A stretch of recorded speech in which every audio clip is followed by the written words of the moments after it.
And in just the same way as then, her black handbag lay beside her on the bench.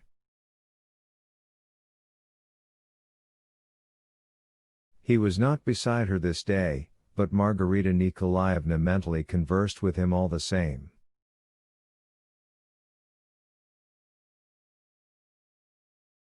If you've been exiled, why don't you send me word of yourself?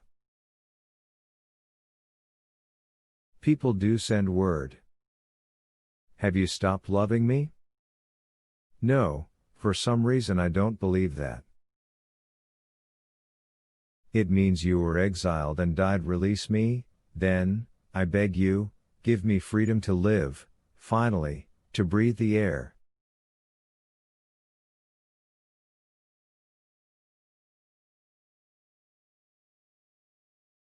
Margarita Nikolaevna answered for him herself. You are free, am I holding you? Then she objected to him. No, what kind of answer is that? No, go from my memory, then I'll be free. People walked past Margarita Nikolaevna. Some man gave the well-dressed woman a sidelong glance, attracted by her beauty and her solitude.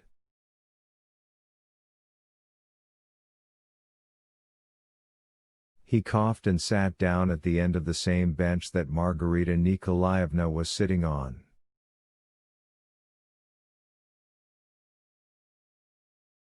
Plucking up his courage, he began. Definitely nice weather today. But Margarita gave him such a dark look that he got up and left. There, for example, Margarita said mentally to him who possessed her. Why, in fact, did I chase that man away?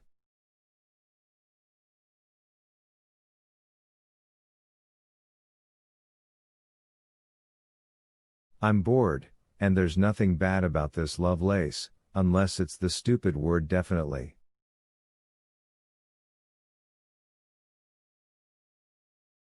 Why am I sitting alone under the wall like an owl? Why am I excluded from life? She became thoroughly sad and downcast.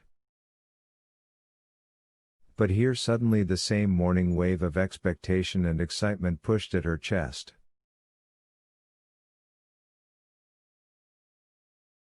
Yes, it will happen. The wave pushed her a second time, and now she realized that it was a wave of sound.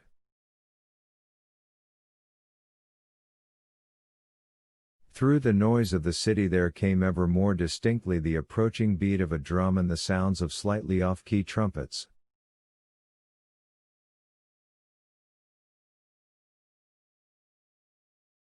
The first to appear was a mounted policeman riding slowly past the garden fence, with 3 more following on foot.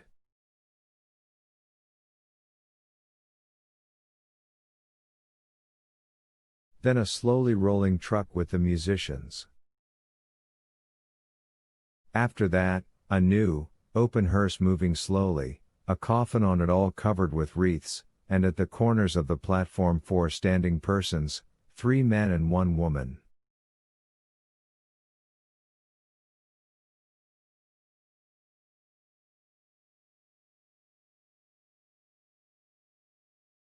Even from a distance, Margarita discerned that the faces of the people standing on the hearse, accompanying the deceased on his last journey, were somehow strangely bewildered.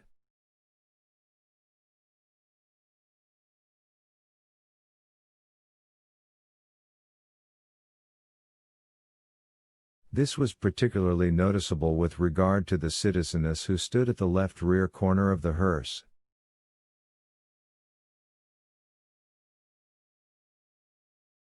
This citizeness's fat cheeks were as if pushed out still more from inside by some piquant secret, her puffy little eyes glinted with an ambiguous fire.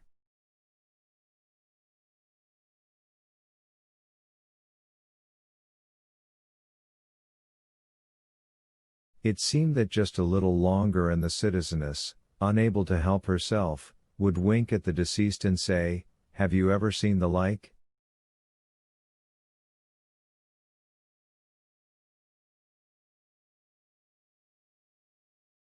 Outright mysticism. The same bewildered faces showed on those in the cortege, who, numbering 300 or near it, slowly walked behind the hearse.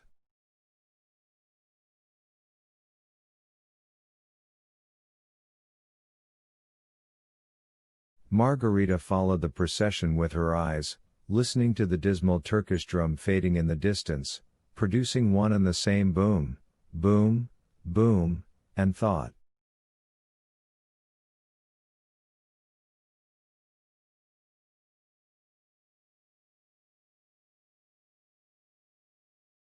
What a strange funeral and what anguish from that boom. Ah, truly, I'd pawn my soul to the devil just to find out whether he's alive or not.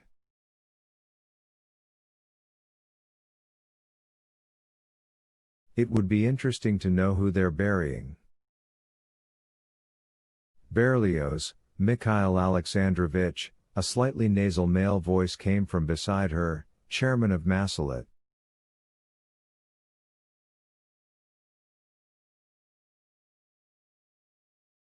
The surprised Margarita Nikolaevna turned and saw a citizen on her bench, who had apparently sat down there noiselessly while Margarita was watching the procession and, it must be assumed, absent-mindedly asked her last question aloud.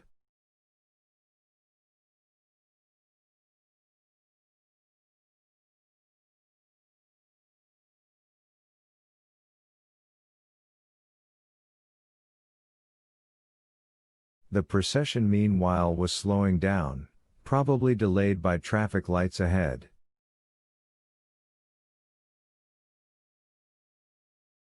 Yes, the unknown citizen went on, they are in a surprising mood.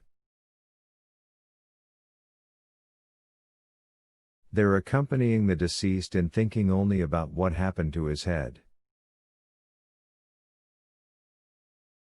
What head? Asked Margarita, studying her unexpected neighbor.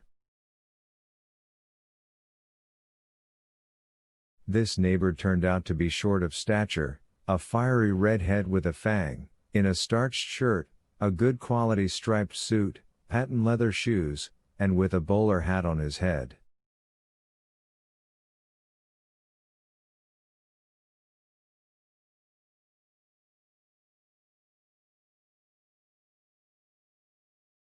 His tie was brightly colored.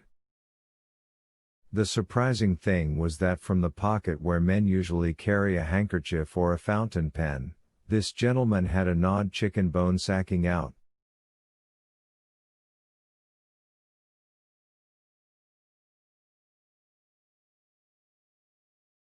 You see, the redhead explained, this morning in the hall of Grabodov's, the deceased's head was filched from the coffin.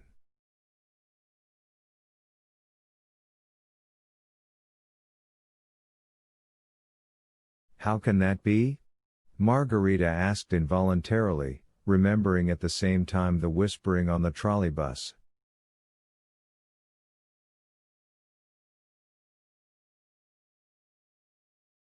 Devil knows how. The redhead replied casually. I suppose, however, that it wouldn't be a bad idea to ask Behemoth about it.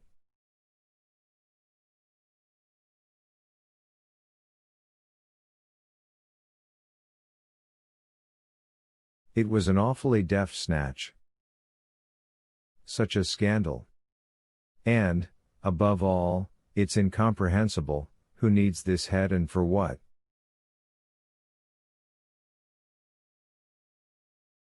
Occupied though Margarita Nikolaevna was with her own thoughts, she was struck all the same by the unknown citizen's strange twaddle.